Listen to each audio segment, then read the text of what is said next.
Hey guys, and welcome back to another episode of the Unconfirmed podcast, where me and Isaiah go ahead and talk about really anything. Absolutely anything we want. And today, we're going to talk about a few things about streaming. And before anyone asks, I am sick.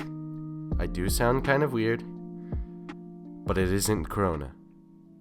Just gotta put it out there. But speaking of Corona, quarantine. There has been a lot of quarantine around everywhere. Everywhere you look, every corner. Every corner of the town, every corner of Twitch, you can see someone going, quarantine Call of Duty, or whatever game they're playing. People actually do that, yeah. Yeah. It's crazy that people yeah. See you? Yeah. Yes. I've seen it like 3 different times probably. It's not the look. Yeah. But it has brought up something else. For Twitch, it's kind of been kind of like a good thing. I don't know. You could see it as good or bad. For Twitch streamers, it's not like, it's a neutral. It's like a good in a sense because you're getting more viewers because more people are sitting at home watching Twitch. But at the same time, it's a bad because that means there's more people streaming because then more people have time on their hands to stream. So it's kind of like a neutral spot right now. It's not like a great thing. It's not a bad thing, but it's like a neutral spot. It gives you more time to stream, and then it gives other people more time to stream. So it's like there's kind of more competition, but at the same time, there's also more people watching. So it kind of just balances itself out. Yeah, absolutely. Even though it kind of seems to be leaning more towards the viewership, like boosting up. Personally, for me, recently I've been trying to get back into streaming as soon as I can, and I have been seeing like a few more people pop in than I've regularly like seen. But I just don't know kind of how long it's gonna last. It's kind of a weird thing to say. Like, people can say, it's gonna last until September. Yeah, everything's okay and everyone's allowed to go outside again.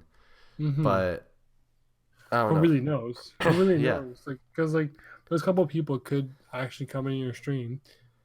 Like, this is why I say it's a neutral thing, because it gives a lot more people time to like watch. And let's say for I'm talking from a viewer standpoint, right? The viewers gives them more time to lurk other people's streams.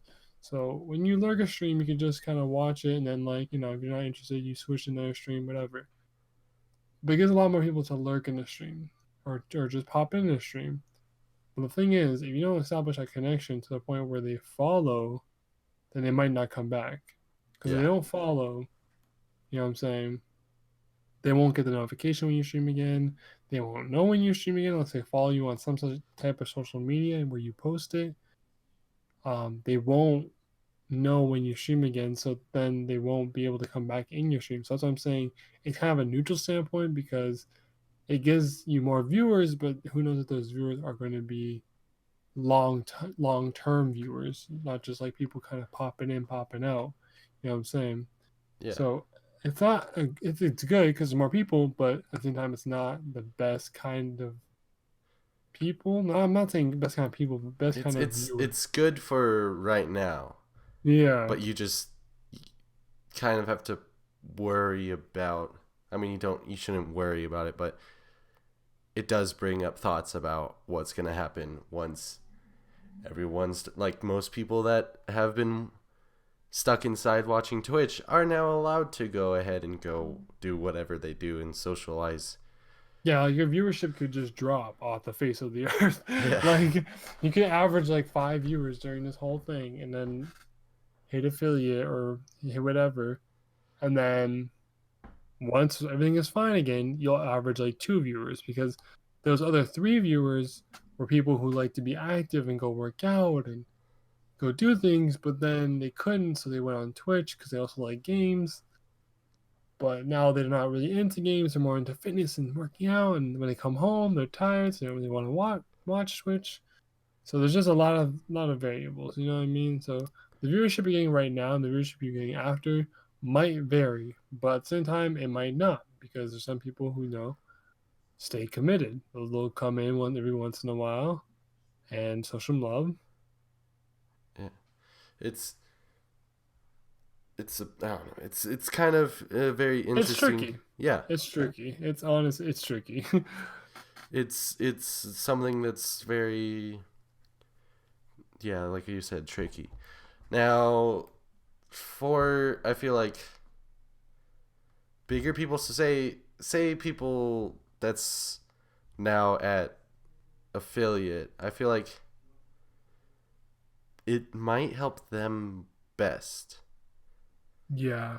Like, I don't know. It seems because like it's good for people over on like me trying to get to affiliate, because now you're like all of a sudden you start seeing growth so that you can, but I don't think it's steady enough for you to get exponentially better for you to hit like affiliate or whatever.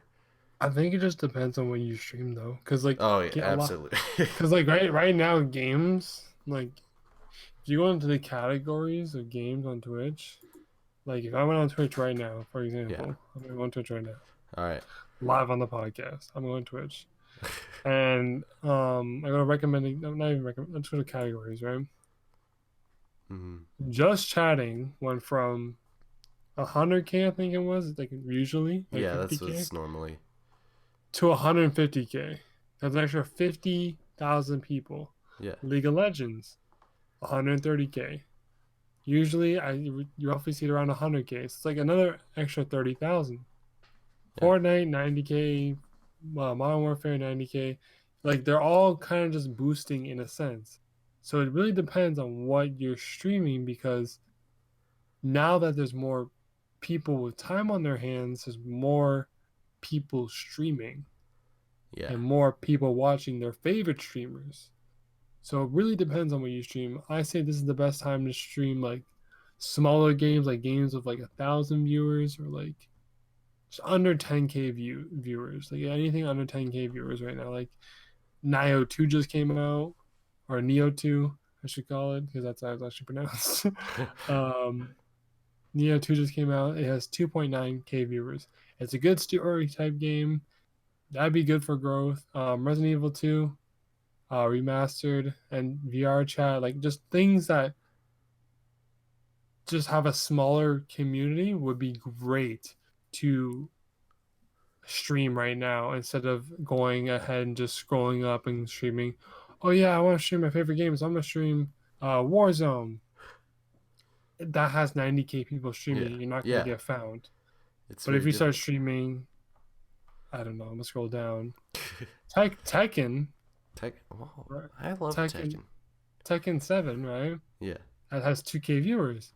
And you might find people who will lurk and join. Yeah, I feel like it's definitely also because, people are in quarantine and they're just sitting around and they go, man, you know what game I haven't played in forever or whatever? It's like, oh, Tekken. And like, I'm just going to find someone to watch on Tekken or whatever. Yeah. Like, kind of get a nostalgic feeling. Yeah. Yeah. And it's definitely, I don't know. It's helping for smaller categories, but I think it also helps for like a affiliate. Like people trying to reach affiliates, so like smaller channels on the road to affiliate. I could see that. Yeah. Yeah. Like just channels trying to reach the plateau of not the plateau, but like reach the goal of affiliate. And then for affiliates, it's just it's nice, but it's not gonna really push them. Yeah. like to a crazy amount of growth. I think that all it might get is like, a few bits here or something. You know what I mean? Yeah, bits or followers yeah. occasionally, either followers or, a couple people lurking. You know what I'm saying? It's like a special time event for affiliates. Like they're just gonna, I don't know, have a bit of a little boost. Just a little boost for this certain amount of time. Yeah. While smaller people will, like me, which I really need to take advantage. Yeah. are gonna have a better chance of hitting affiliate right now.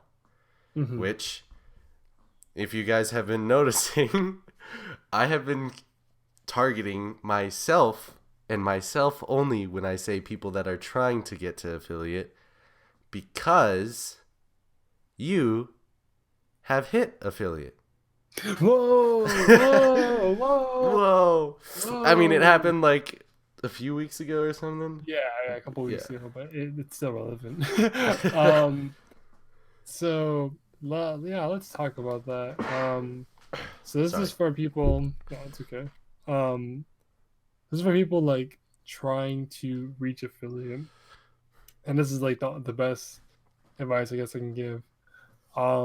Essentially, I've learned. I learned while I was trying to reach affiliate. The more people, like some people might already know this, but this is for people who don't know. The longer, so let's say you stream for 3 hours, right?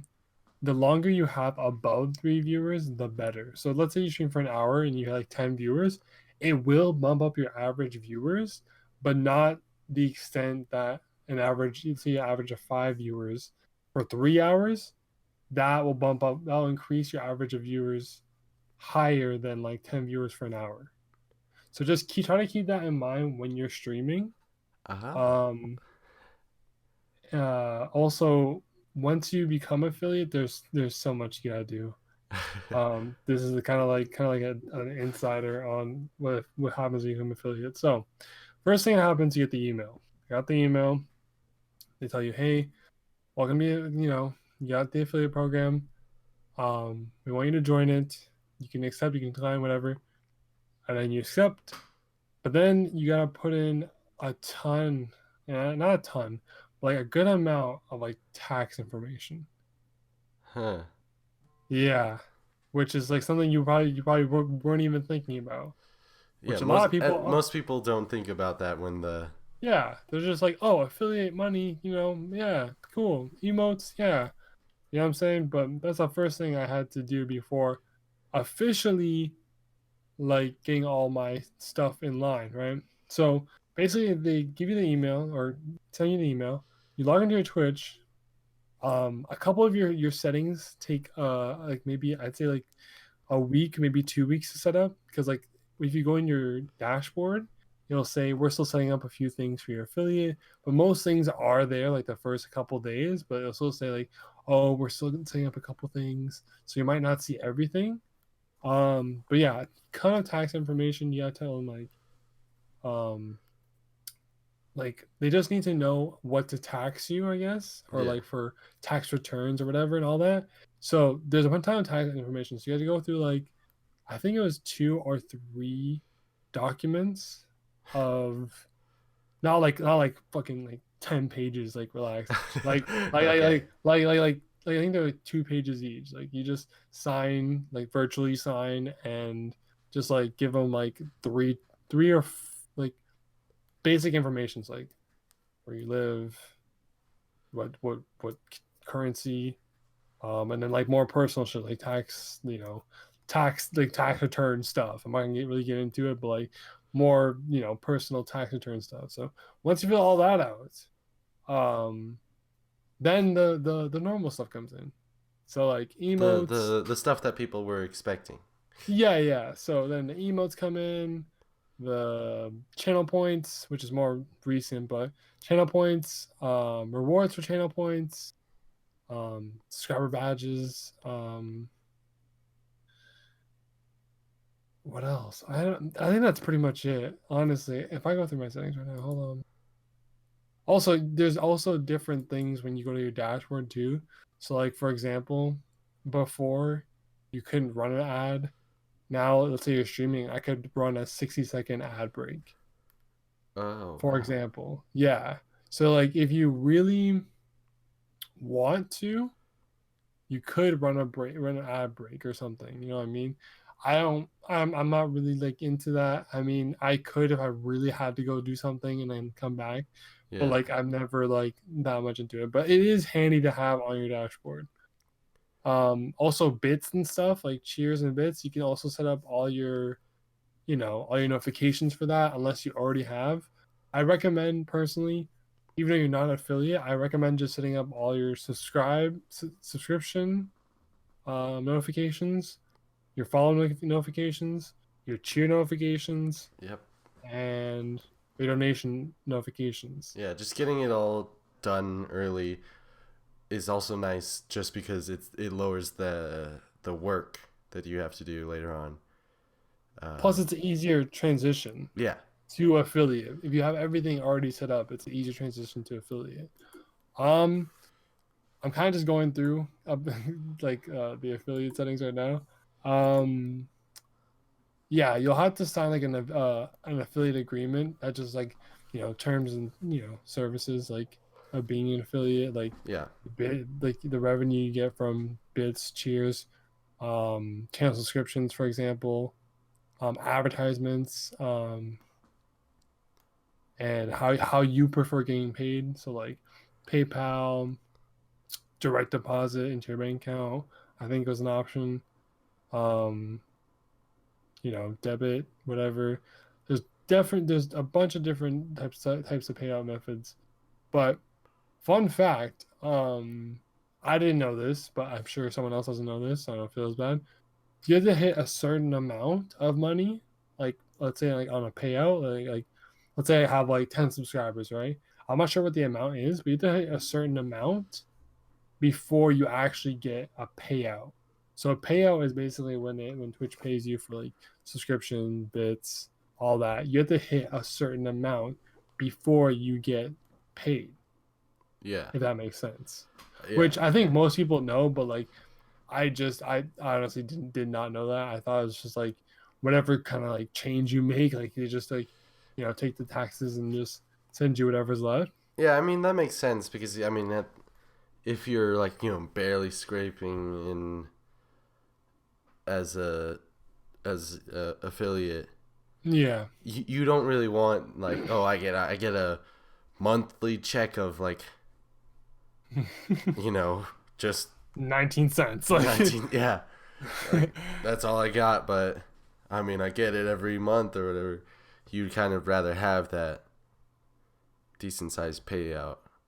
So like yeah. they kind of stock it up for you until you have a big enough one. To like receive like Yeah. yeah. Also like another handy thing you can do once you're affiliate, you can send an email to all your subs. So let's say you get um a new email or a new feature on your channel. You can send an email to all your subs saying like, hey, this is available for all tier 1 or tier 2 subs. Da, da, da.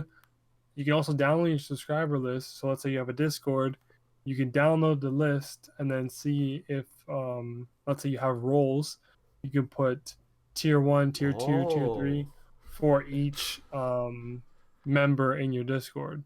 So you can have that like a separate thing. Oh. That's what I did like Yeah. yesterday. um you can like honestly once you hit affiliate, it's just a matter of having like depending on how much you have prepped before. I highly recommend doing most of the affiliate needed things, so like just notifications and stuff that you're able to do beforehand. Then once you hit affiliate, you can just transition seamlessly. The only thing I recommend with the emotes, try to find the cheap, not cheapest looking, but cheapest costing emotes, like package wise. Because some emo artists will say like 10 a piece, 12 a piece. Some will even do like 20 up like an emo, which is kind of nuts to me. Oh But wow. yes, I've seen like crazy prices. Um, But in this instance, Twitter is your best friend, or Google even. You can search up, or search up or tweet, hey, I need an emo artist. I just hit affiliate, and then tell them your budget, and then I got like 6 to 7 comments from emo artists just saying like, hey, I'd love to work with you. Hey, I'd like to work with you. And then from there, you can just decipher which one is the best from your budget standpoint and how much you want to put into the channel. For example, if you just want to start with one emo, you can just start with, if you want to have one for each tier, you have one for each tier. If you want sub badges and emotes, you can do that. But just I highly recommend getting minimum 3 sub, not sub emotes. Well, yeah, get 3 sub badges. So for example, for one for base, one for one for base, one for 6 months, and then one for 12 months, and then get one, and not one, get emotes for each tier. So like one emote for tier 1, one emote for tier 2, one emote for tier 3. If that's not in your budget, then obviously change it however you want. But I just recommend getting those 3 because once someone subs, they have one emo. Once someone's tier 2, they have a different badge, and not tier 2. Once they're tier 2, they have another emo, and then from there you can grow. And then once you can afford to have like tier 2 be a whole different emo, and then like have the 3 months spent, the months be different, and that then first month, 6 months, and 12 months, then do one emo per tier. But yeah, that's pretty much it. Also, once you hit affiliate, like your viewers don't really dip. I mean, obviously they will, but like they don't really dip under like 2 viewers. Ooh. Or like 3, because you have like some consistent people coming back and like really, because once you have that like that following, like you have 50 followers at that point, you had an average of 3 viewers for like a month or like however long, and then you accomplish all that, so like those couple people will keep coming back, so you won't dip below like 2, maybe 3. It just depends what time you stream, I guess, for your viewers. But yeah, that's pretty much it. Yeah, that's it. Also, once you hit affiliate, make a panel saying like telling people to subscribe, like what they get, because that gives them more of an incentive of to subscribe to you. Being able to see like what they actually get for putting in this money is always a big deal. Because then they feel like they can see what they're getting for their money. Yeah. Instead of just being like, oh yeah, let me subscribe and not know like what it gives me. Not everyone just goes ahead and goes, oh, you know what? I'm just gonna give this person $5 a month, or like $25 a month. Yeah, that's pretty much it on that topic. But I wanted to talk about something that you've done recently. Oh. So, and I don't know which episode, but we talked about building your own PC and how it's a more cost budget friendly. Now we kind of not take that back, but we modified it a bit. We modified it. So Hip, I'm gonna just kind of like give him a little bit of summary of what happened. Yep. And then you can tell like the whole thing. But basically, he got all those parts. He assembled it. Everything was working properly. But then installing Windows just did not want to work on his PC. Yeah. He couldn't install Windows at all. So then, without Windows, he can't really do anything. Windows is everything on your computer. So he hasn't been able to use it since he built it, which is what, a week ago? Yeah, I built it like a week ago. Yeah, so he hasn't been able to use it for a week. So what we're saying is we recommend, if you can, try to get Windows installed before. So then once you either build it or like once you like fill the components and stuff, you won't have that issue starting it up. Yes.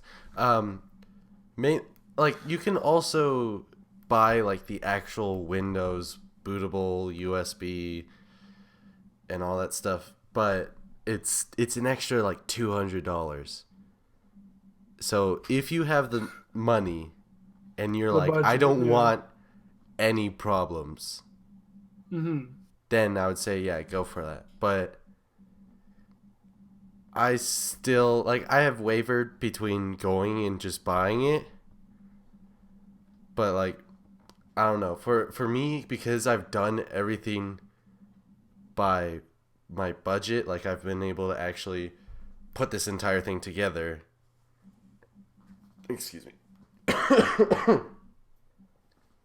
But I've put this thing together already, and I've actually done everything by myself, and I know I can do it.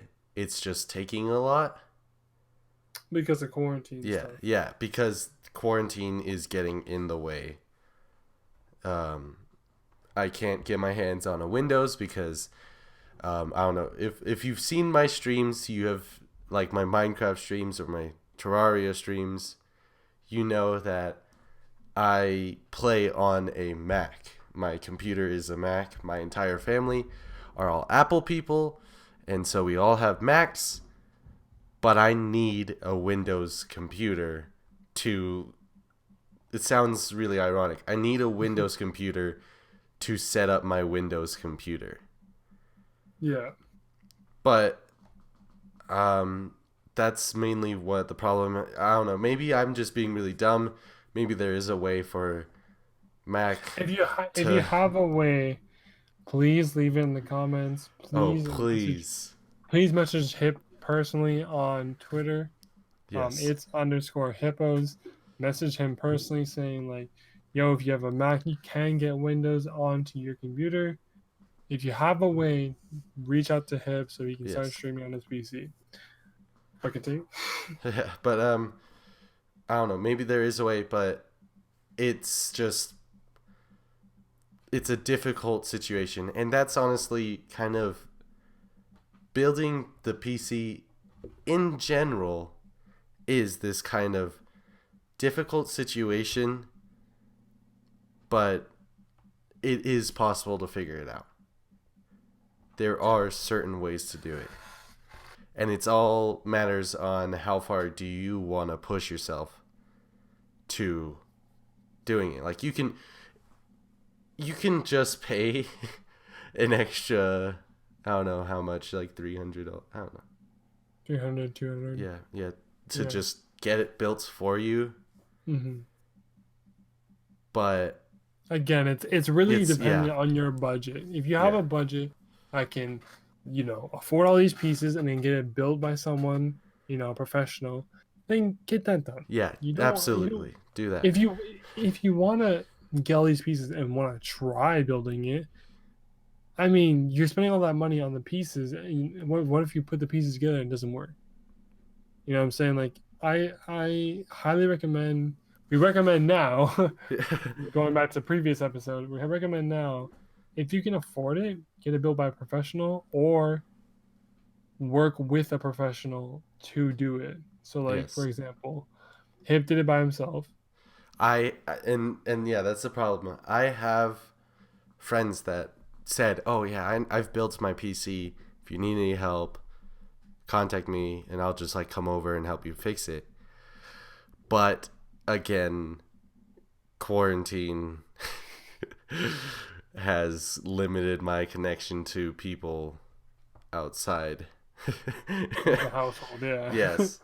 I'm not really supposed to contact, I have to stay, 6 feet away from 6 feet, from people, so it's kind of difficult, and I'm kind of sick, so it's difficult talking to people without them freaking out anyways. But yes, if you have someone that knows how to like builds a PC and you're like like properly, well, like they yeah, gotta, they know they know front to back. yeah. And then yes, definitely have them help you. The main reason why I did it was one because of the budget. Even though I could go over the budget, like I planned if I wanted to go over the budget, but I also wanted to become that person that knows your computer from front to back. I think you And just rushed it. That was the oh yeah, problem. I think it I was just like you really wanted to stream and like play games on your PC, but you didn't put enough time and knowledge to really like learn yeah. everything I on started PCs. receiving my pieces and I was like, I need to put this together right now, this second. Yeah, so you like again, like it's just a matter of knowledge. Um, And how much work yeah, you're your gonna budget, your yeah. work and budget, because like if you want to spend like a couple days just working on assembling a PC, I mean, go ahead. But if it doesn't work, don't blame us. You know what I'm saying? If it Don't doesn't be work, like, dang it, those guys at Unconfirmed on a Podcast told me to podcast. build my PC because that was the good thing to do. No. No, now we're saying if you can get it built, get it professional. If you Yeah. can't get it built, then the next best thing is to possible. No, most websites actually have like a we'll build it for you like Yeah. option. So like you could do that, get it built by like a company, a professional, maybe like a private professional, so like someone who's like really tech savvy, or get it done by a company. Yeah. Just pick your parts, then have someone else make it, just so you know and are confident that everything works, and then you're not worried when you turn it on that something is not going to work. Because I had that moment. I installed my graphics card, for example. I installed my graphics card. I watched a video of how to install a graphics card like many times. Oh yeah. But I learned it. I learned how to do it, and I watched how it was done. But I still messed it up. Even Oh the yeah. case fan, I messed up There's always because something in there that's you're gonna mess yeah, up. there's something you could always miss. So for I example, messed up my power supply. I so was for freaking out. example, my graphics card was too loose. And I was like, because I never installed a graphics card, so I didn't know how hard you had to push the card Oh, in. you gotta push it in. Yeah. So I was like, I don't want to push it too hard because I don't want it to break because I spent like $200-$300 on this. I don't want to push it and then the pins on the side break or something crazy. I just thought worst case scenario, right? So I put it in kind of like loose, I guess, tightened the backing, and it worked, but it didn't work fully. And again, I didn't know that much.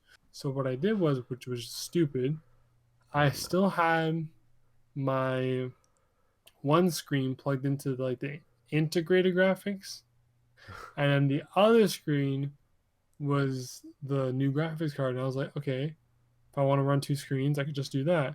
But I just didn't know. I didn't have the knowledge to really base it. Like if I have a graphics card, graphics go through there only. You know what I'm saying? Dedicated graphics card. Yeah. I didn't think about that. I was like, oh, I want two screens. I'll just boom boom do one on the integrated graphics and one on the graphics card. No, that's not how it works. So if you don't have the knowledge, like if you don't have any knowledge on what you're doing, but you search up a YouTube video like I did, just get it done by someone else. Like, I mean, I eventually fixed everything to where like everything's running smooth as hell, but it's just better to not deal with the hassle for like maybe a week's time or maybe 2 weeks time of just worrying about something going wrong or like Oh yeah. trying to fix something minor that like happens when you start up your computer or something. Yeah. Like I said, I messed up my power supply, and even though it was the problem, I was able to fix it within I think like 3 hours. Those 3 hours were terrible. Like I Like you was hate your life. yeah. Yeah. I was like, well, why did I do this? This is the stupidest thing ever. And like, I can't figure this out. I've wasted all this money.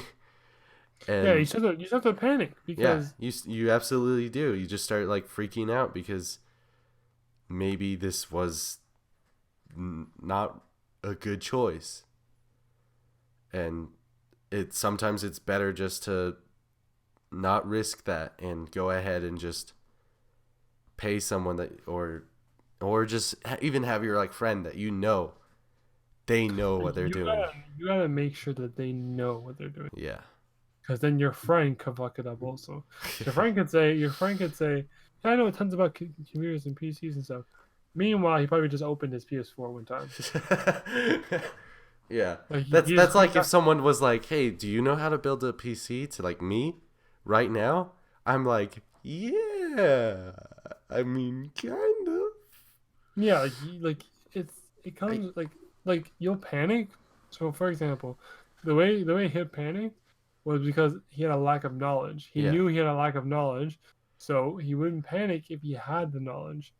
These Absolutely. guys at companies and like private tech guys, they have the knowledge, so they know immediately what's wrong.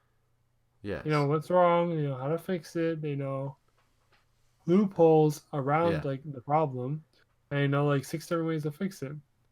So just make sure, like, again, either get a professional or really make sure your friend knows like everything. Yeah. And for those who after watching this are like, yo, Hippos is like an idiot. Um, like I said, the reason why I mainly pushed myself to do this, continue to do this, is because there's only one way to really become that guy that knows. Yeah. Is you gotta be able to go through those times. So like I said, if you have the determination and you think I know that there's gonna be times where I'm gonna like screw up my PC, and you're willing to put that at risk, then yes, I think you should build your own PC. Here's what I But think. I but think here's also the little sideline. But I still think you should have at least someone there that knows also.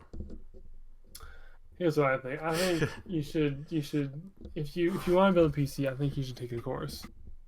That's You true. That's either take a also course something. or like there's a lot of resources on YouTube, obviously. Take like an online YouTube course or take a course online that literally tells you every part from pins to screws to hard drives to USB ports, like every single little detail of a PC, and then you'll be confident enough to proceed and actually build the PC and not worry about stuff going wrong. And like Hip said, you should also have someone there with you. Even though you just went through a course, you should have someone there with you who always or will always have more knowledge in this field than you. Yes. Because again, people are always learning new things, learning about new graphics, and learning about new SSDs, and learning because technology is always innovating. So like you won't know everything. Like you can't just learn something and just be like, okay, I know everything about this. You Yeah. have to continue learning about it. I think me playing like one game of Overwatch and be like, yeah, I know how the maps work. I know how the map loadouts. I know where to spawn and where not to spawn. Yeah. It's I mean, and then of course, if you have money, just just Just have get someone. someone to build it. Just get Yeah. someone to build it. If you have the money, just get someone to build it. If you don't have the money, um, get your friend or someone is close, not close, but like someone is good with computers to help you. And then if you don't have even that option, then I just don't say do it. I say don't do it Yeah. because if you're doing it by yourself for the first time, different story. If you're doing it for the first time by yourself, not doing it for the first time, doing it by yourself for the first time, but then like the PC, like did, like undid the whole PC by yourself, and like you've built a PC with your friends, then if you have the experience, I would say go for it. Yeah. But if you don't have any experience, you don't know anything, you watch like 1 or 2 videos and you think you know everything, don't do it.